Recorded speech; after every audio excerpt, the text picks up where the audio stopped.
most of the issues that are common to humanity, they'll appear in the garden or by the Exodus, at least, in the wilderness wanderings. And fear of man is one of those problems that emerge most vividly in the context of the Exodus. People are called to take the land, and then there's that curious passage, I can't take the land, they're giants in the land. And the idea of fear here is who or what controls you. Will it be the word of your God who has just demonstrated his supremacy over the strongest nation of that particular era?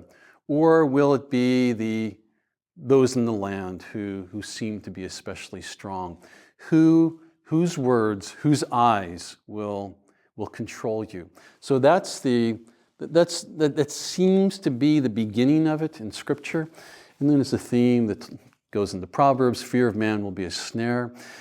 And if we want to move to the New Testament, probably the most vivid illustration would be Peter, where here's this walk with his Messiah for these 3 years.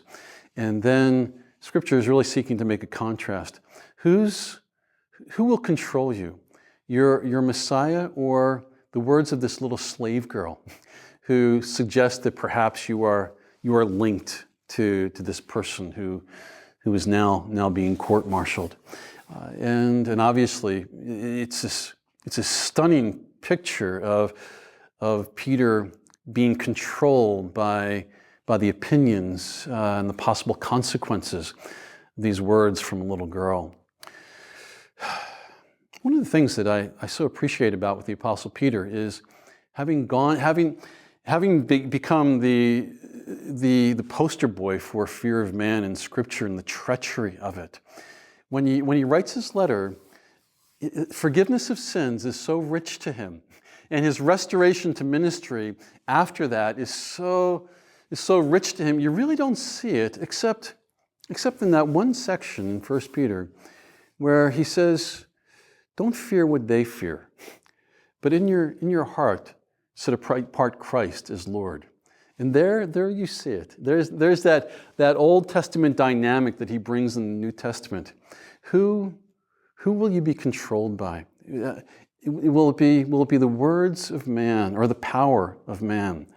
Or will it be the very words of Christ and being joined to him? And he exhorts us in the midst of difficulties. And the difficulty, I suspect, for most of us would be sharing our faith and the possible comments that people will have, at least the comments that we're not very smart, having put all our life into the one who can't be seen with a naked eye at this particular point.